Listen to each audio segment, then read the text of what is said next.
In the world of ninjas, there are two types of heroes. There are those whose names are shouted with pride in the squares, and there are those whose names are spoken through clenched teeth, heavy with hatred. Itachi Uchiha belongs to the second group. For much of history, he is remembered as the man who killed his entire clan in a single night.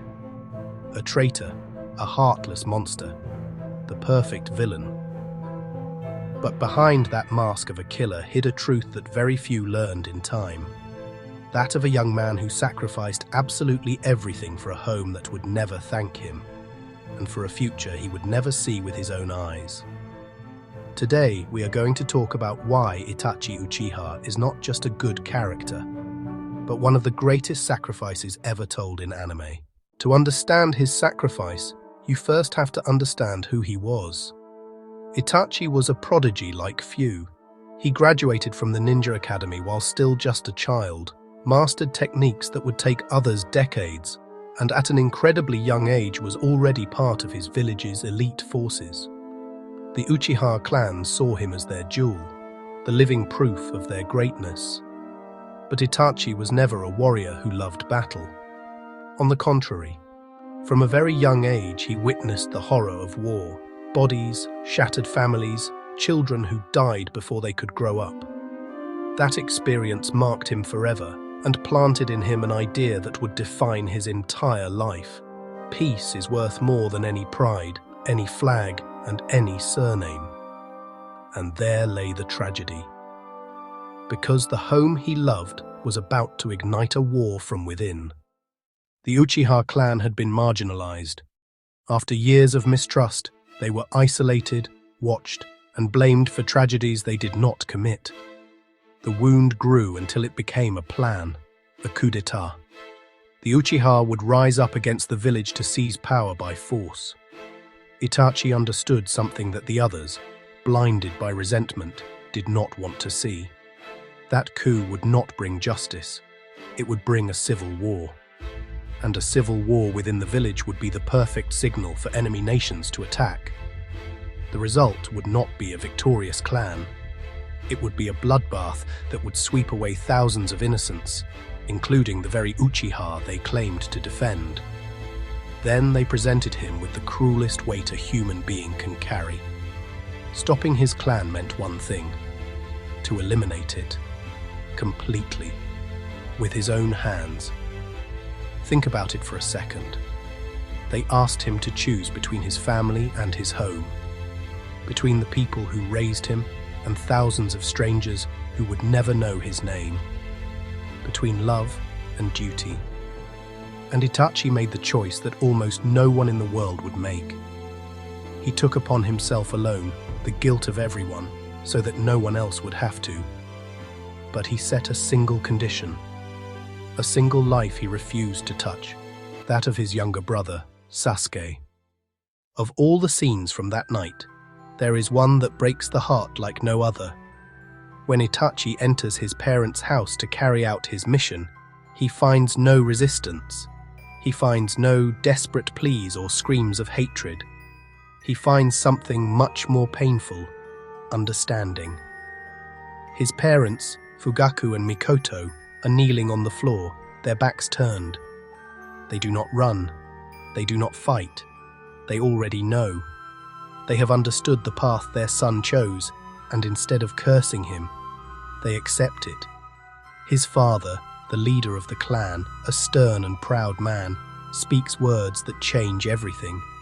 He tells him that the pain he will feel in doing it will be enormous, but not to worry.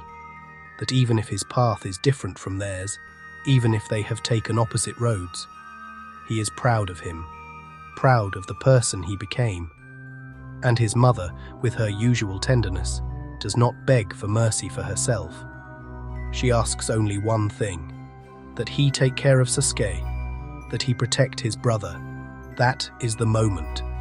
A son about to kill his own parents, and those parents, in their last seconds of life, forgiving him, giving him their blessing, reminding him who he is doing it all for.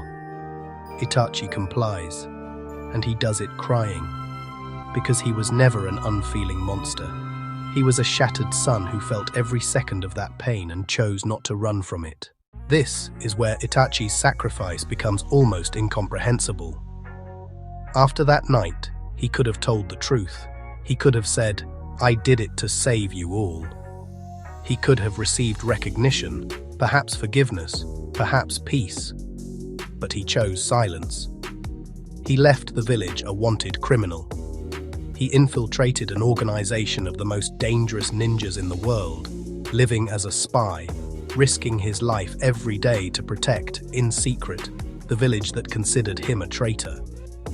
And the hardest thing of all, he chose for his own brother to hate him. Itachi deliberately built the image of a villain in front of Sasuke. He let his brother grow with a single purpose burning in his chest: to become strong to take revenge and kill him. Because Itachi calculated that, the day Sasuke defeated him, he would be seen as a hero. The one who avenged the clan, the one who restored the Uchiha's honor. Itachi gave up his reputation, his family, his honor, and even his brother's love. And he did it knowing something devastating: that he was already ill, that his body was slowly shutting down, that most likely he would never see with his own eyes the peaceful world for which he bled so much. There would be no statue, there would be no thanks, there would be no redemption in life. He sacrificed everything for a future he would never enjoy. That is perhaps the purest kind of sacrifice there is, the one made without expecting absolutely anything in return. The denouement comes in the confrontation Itachi had prepared for years, his final battle against Sasuke. What almost no one knew was that Itachi entered that fight already dying. The illness was killing him, and he stood only by sheer willpower and medication, waiting for that exact moment. He fought not to win, but to hand Sasuke his victory, to die by his brother's hand and give him the closure he had planned. Throughout the fight, Sasuke stares at him with hatred, convinced Itachi seeks only his eyes, one last thing to take. Then, in his last seconds, with his body shattered and his vision nearly gone, Itachi walks toward his brother. Sasuke expects a final blow, an act of cruelty, but Itachi does none of that. He raises his hand and with 2 fingers gently touches Sasuke's forehead, the same affectionate gesture from their childhood, when instead of training, he would tap his brow and say, "Maybe next time." And with a faint smile, with the last of his strength, he asks for forgiveness, saying, "This will be the last time." And he dies, standing, smiling, protecting his brother until the end, even in death, secretly leaving him one last power to defend him from the threats that would come afterward. He died as he lived, taking care of Sasuke, without receiving thanks, without hearing a single "I forgive you," taking his truth to the grave. In the end, Itachi's truth did come to light. And Sasuke, who spent his whole life hating him, discovered that the man he wanted to destroy had, in fact, been the one who loved him most in this world. Itachi Uchiha leaves us with an uncomfortable but powerful lesson. Sometimes doing the right thing doesn't bring applause, but contempt. True heroes are not always those who receive glory, but those who carry the weight in silence so others can live in peace.